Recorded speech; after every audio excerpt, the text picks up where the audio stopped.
सियाने कहते हैं कि काम करते रहना चाहिए।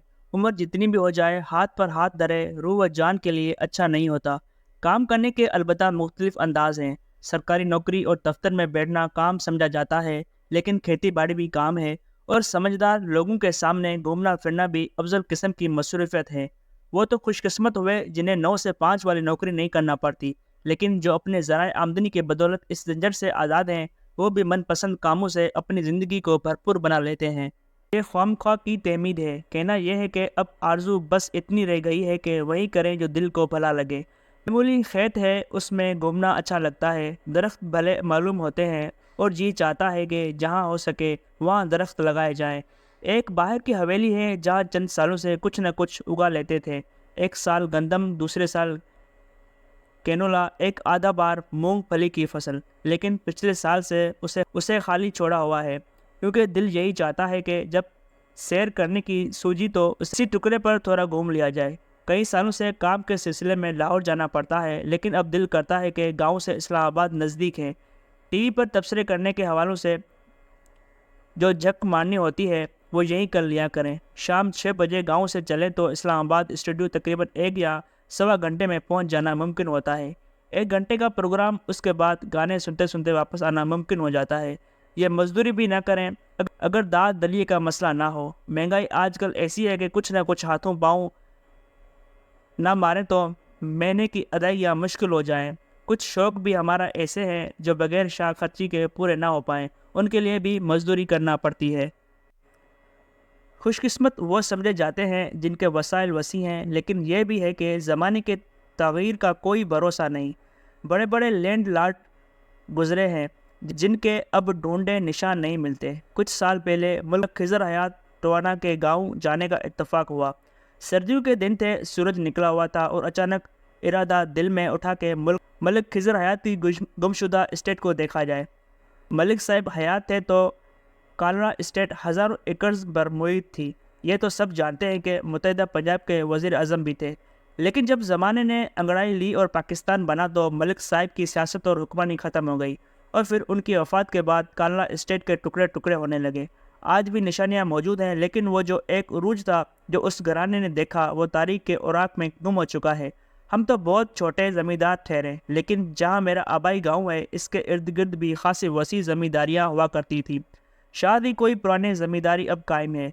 ज़मीनें तकसीम हो चुकी हैं। ख़ानदानों की तलीम की तरफ इतनी रग़बत न थी। ज़मीन की आमदन पर ही गुजारा था। और हम बारानी इलाके वालों की ज़मीनें भी कैसी हैं, वो आमदन तो यहाँ से नहीं आती जो नहरी इलाकों का मामूल है।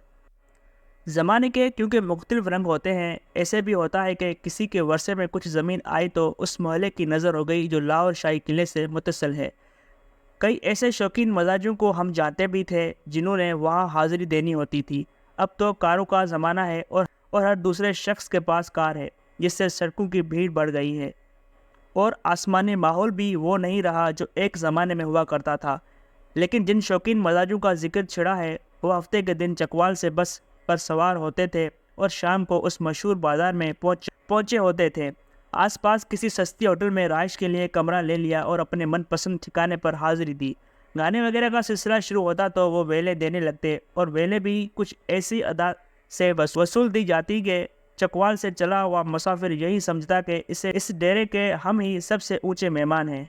इस ज़म में जो कुछ जेब में होता वो बाहर आ जाता, और जब उस बाजार के दरवाजे बंद होने लगते, एक अजीब कैफियत में मुब्तला मुसाफिर गाते कदमों से या तो लारी अड्डे की तरफ हो लेता या अपने सस्ते कमरे की तरफ रुख मोड़ता, ताकि शीरीन ख्वाबों में रात भर का तमाशा एक बार फिर मदहोश नज़रों के सामने आए। उस ज़माने में जापानी गाड़ियाँ पाकिस्तानी मार्केट में नहीं आई थी। रईसज़ादे अमेरिकन गाड़ियाँ चलाते थे, और उस बाज़ार में ऐसी खुश नसीब इमारतों की कमी ना होती जिनके सामने अमेरिकन गाड़ियाँ खड़ी होती। यानी उस मुकाम का इम्तियाज़ समझा जाए कि बसों पर सफ़र करने वाले भी हाजिरियाँ देते थे, और साथ ही लंबे लंबे कारों वाले भी किसी दहलीज की मेहरबानियों के तलबगार हो जाते थे। पारसाई के दौर ने इस मुमलिकत पर उतरना था, तो इन इलाकों का पुराना निज़ाम हयात सब दरम बरम हो गया। पारसाई ऐसे आई कि इन मखसूस इलाकों के मकीनों ने यहाँ से हिजरत करके शहर के दीगर इलाकों में अपनी नई मस्कन ढूंढे। جہاں ثقافت کی نشانیاں ایک چھوٹے سے علاقے تک محدود تھیں، اب صورتحال یہ کہ سارے نئے علاقے جنہیں عرف عام میں پوش علاقے کہا جاتا ہے، ان میں ثقافت کی یہ منفرد نشانیاں پھیل چکی ہیں۔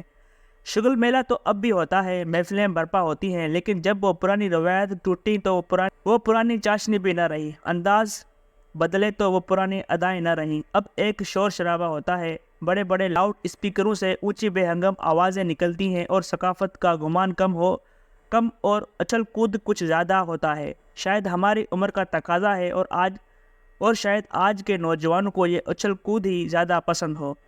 پر ہم رہے گزرے زمانوں کے راہگیر کئی بار لکھت پڑھت میں یہ عرض کر چکے ہیں کہ ہمارے ساتھ یہ تو زیادتی ہوئی کہ جب اس مملکت میں سب کچھ موجود تھا تو ہمارے جیبوں میں کچھ نہیں ہوتا تھا۔ یہ تو نہیں کہہ سکتے کہ اب آسودگی آ گئی ہے، لیکن کچھ نہ کچھ سکوں کی جھنکار تو ہو جاتی ہے۔ لیکن ان سکوں کا کیا کرنا جب وہ پرانے جگہیں سب ویران ہو چکی ہیں، اور پارسائی کے دور ایسا آیا ہے کہ زندگی بھی بہت حد تک کم سے کم ہماری مزاج کے خلاف ہو چکی ہے۔ زمانے کی رفتار سے چیزیں ضرور بدلتی ہیں، لیکن ایسی قومیں بھی ہیں جنہوں نے اپنے پرانے طور طریقے قائم رکھے ہوئے ہیں۔ شہروں کے پرانے علاقوں کو پرانی حالت میں ہی رکھا گیا ہے۔ ہم سے ایسا نہیں کیا گیا، ہم تو جیسے قدیم چیزوں کے بیری ہوں۔ لاہور دیکھ لیجئے، کیا زیادتی اس کے ساتھ ہم نے نہیں کی۔ شہر پھیلا جا رہا ہے، نئی سے نئی آبادیاں قائم ہو رہی ہیں، لیکن جو علاقے لاہور کی پہچان ہوا کرتے تھے ان کے ساتھ یہاں برا کیا گیا ہے۔ شاہ عالم مارکیٹ میں جائیں، کون سی پرانی عمارت آپ کو کھڑی نظر آئے گی؟ ایک دو عمارتیں ہیں، اور وہ بھی خستہ حالت میں، لیکن لگتا ہے کہ سارے کے سارے بازار پر ایک ایسا ہاتھ پھیرا ہے جسے دور سے بھی ذوق کی آشنائی نہ ہو۔ کراچی کے ساتھ یہی ہوا ہے۔ راولپنڈی کتنا خوبصورت شہر تھا، اس کا کیا اثر ہو چکا ہے۔ پھر کیا کریں، وہ کون سی جگہ جہاں کوئی سکون ملے۔